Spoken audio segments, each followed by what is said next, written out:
بسم اللہ الرحمن الرحیم۔ اعوذ باللہ من الشیطان الرجیم، بسم اللہ الرحمن الرحیم۔ کتاب شرح باب ہادی عشر، سبق نمبر 46، فصل سوم، صفات سلبیہ مرئی۔ خداوند عالم کی ذات مرئی نہیں ہے، کوئی اس کو نہیں دیکھ سکتا۔ ذات تدرک الابصار وهو یدرک الابصار۔ تو آج اس حوالے سے گفتگو ہے۔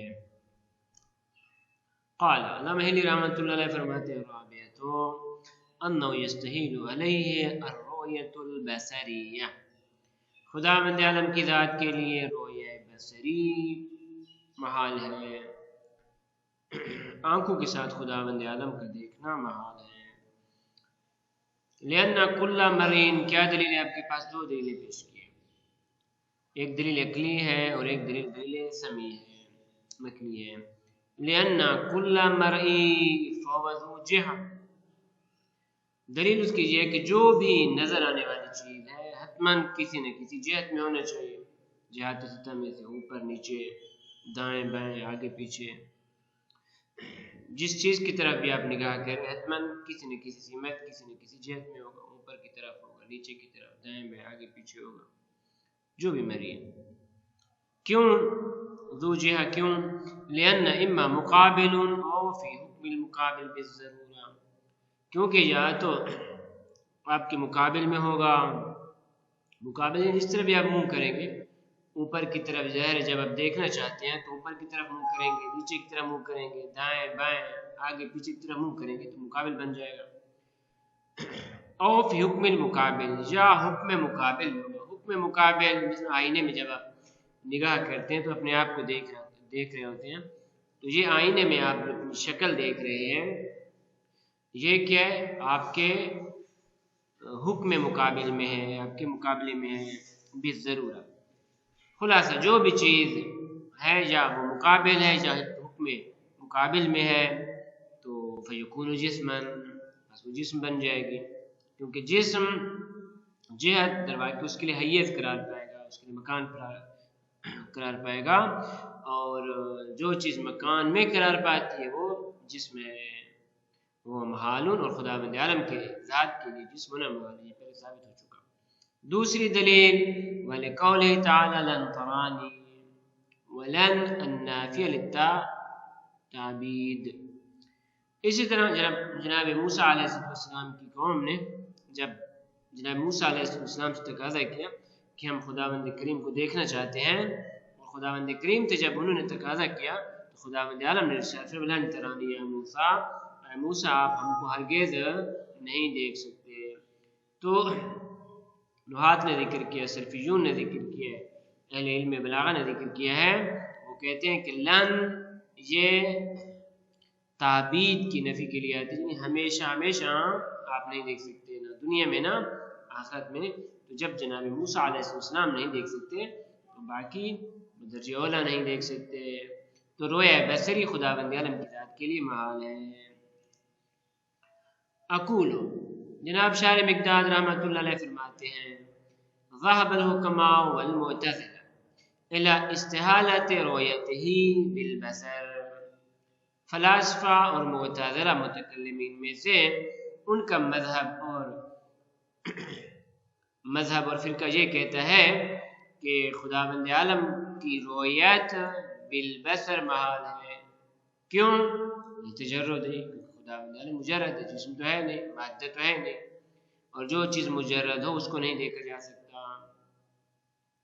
وذهب المجسمہ والکرامیہ، مجسمہ اور کرامیہ کا مذہب یہ ہے، یہ دو فرقے یہ کہتے ہیں الی جواز رؤیتہ بالبصر، کہ خداوند عالم کی ذات کو آنکھوں کے ساتھ دیکھنا جائز ہے، مال مواجہہ، اور دیکھنا بھی مواجہہ کے ساتھ ہے، یعنی سامنے آپ کے جاتے سطح میں سے اوپر نیچے دائیں بائیں، یہ جائز ہے، ہو سکتا ہے، ایسا ممکن ہے۔ تیسرا گروہ واما الاشاعرہ، اشاعرہ فاعتقدوا تجردہ، ان کے اعتقاد یہ کہ خداوند مجرد ہے، مادی نہیں ہے، بس جہت وغیرہ کا محتاج نہیں ہے، لیکن اس کے باوجود قالوا بصحت رؤیتہ، خداوند عالم کی رؤیت صحیح ہے، دیکھا جا سکتا ہے خداوند عالم کو۔ وخالفوا جميع العقلاء، اور اس مسئلے میں انہوں نے تمام عقلاء کی مخالفت کی ہے۔ وَتَحْذَلِكُ بَعْضُهُمْ، ان میں سے بعض نے اس طریقے سے اس روایت کو ذکر کیا ہے کہ قال ليس مرادنا بالرؤيا الانتباء خروج الشعاع، کہ ہماری مراد رویا سے یہ نہیں ہے انتباء۔ انتباء جس طرح آئینے میں ہماری صورت جا کے نقش ہو جاتی ہے، اسے کہتے ہیں نقش ہونا، انتباء۔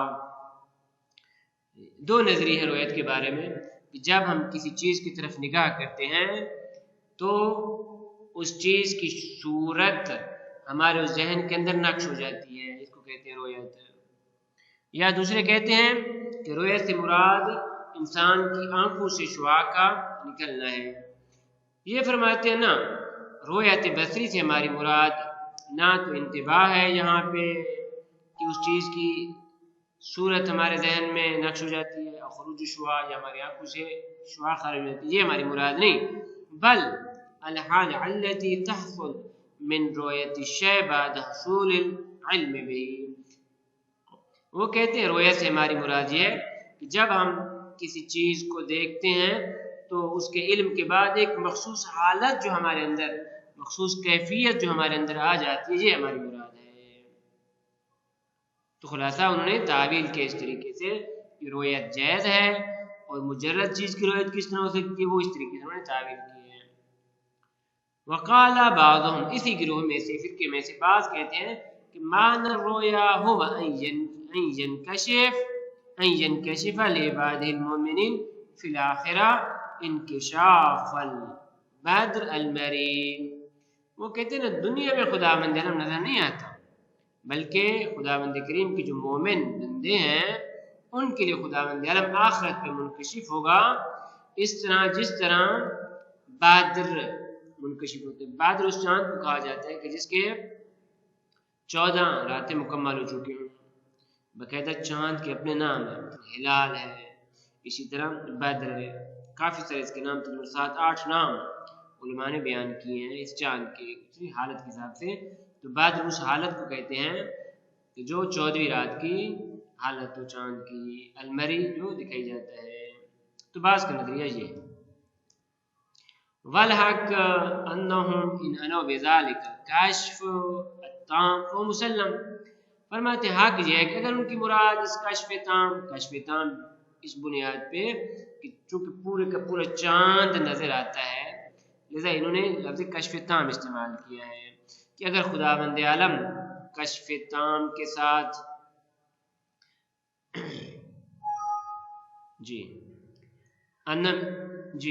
والحق انہم ان انو بذالک الکشف التام فہو مسلم، کہ اس دیکھنے سے مراد یہ کہ خداوند عالم کے بارے میں آپ کو کشف تام ہو جائے، مکمل معلومات حاصل ہو جائیں گی روز قیامت، مسلم اس کو قبول کرتے ہیں، اس میں کوئی مشکل نہیں ہے۔ کیوں کہ فإن المعارف تصیر یوم القیامہ ضروری ہے، کیونکہ جتنے بھی علوم ہیں، جتنے بھی معارف ہیں، روز قیامت بدی ہو جائیں گے، کشف تام ہو جائے گا۔ وإلا اگر ان کی مراد یہ نہیں ہے بلکہ اسی مادی صورت میں خداوند عالم کی ذات کو دیکھا جائے گا، تو فلا يتصور منه الا الرؤيا، تو فرماتے ہیں اس سے وہی روایت بصری جیسا ہو جائے گا، وہ باطل، اور یہ چیز باطل ہے، عقلاً و سمن، عقلاً بھی باطل ہے، سمن بھی باطل ہے۔ دو دلیلیں، عقلی اور نقلی۔ اما عقلی دلیل کیا ہے؟ فَلِأَنَّهُ لَوْ كَانَ مَرِيًّا، اگر خداوند عالم کی ذات مرئی ہوتی، نظر آتی، لَكَانَ فِي جِهَةٍ، حتماً کسی نہ کسی جہت میں، بلاخر جب آپ دیکھنا چاہتے ہیں تو کسی نہ کسی جہت طرف تو آپ کی نگاہ جائے گی۔ فَيَكُونُ جِسْمًا، اور جہت یہ کیا ہے؟ جسم کے حوالے، جسم کے خواص میں سے جسم ہو جائے گا، وہ باطل لما تقدم، اور یہ پہلے بیان ہو چکا بات ہے۔ بیان الاول لما تقدم، بیان الاول کہ انا کل مرئی، یہ پہلے گزر چکا ہے کہ ہر مرئی اور دیکھی جانے والی چیز اما مقابل اور فی حکم مقابل، یا مقابل میں ہوگی وہ چیز یا حکم مقابل میں۔ حکم مقابل کی مثال پیش کریں، قصورہ فی المراء، جس طرح تصویر کا مرآت اور آئینے میں آ جانا، مرآت آئینے کہتے ہیں، وذالک ضروری، اور فرماتے ہیں یہ ایک بدیہی چیز ہے کہ ہر چیز کیا ہے اس کو دیکھنے کے لیے اس کو اپنے سامنے لے آنا پڑے گا۔ وَكُلُّ مُقَابِلٍ أَوْ فِي حُكْمِ الْمُقَابِلِ فَهُوَ فِي جِهَةٍ، اور جو بھی چیز مقابل حکم مقابل حتماً کسی نہ کسی جہت میں ہے۔ فَلَوْ كَانَ الْبَارِي تَعَالَى مَرِيًّا لَكَانَ فِي جِهَةٍ، خداوند عالم کی ذات اگر مری ہوتی، دکھائی جاتی، دکھائی دیتی، تو حتماً وہ بھی کسی نہ کسی جہت میں ہوتی۔ تو یہ ہو گئی عقلی دلیل۔ وَأَمَّا سَمْعًا فَلِوُجُوهٍ، سمعی اور نقلی کیا دلیل ہیں، اس کے لیے چند وجہ انہوں نے بیان فرمائی ہیں۔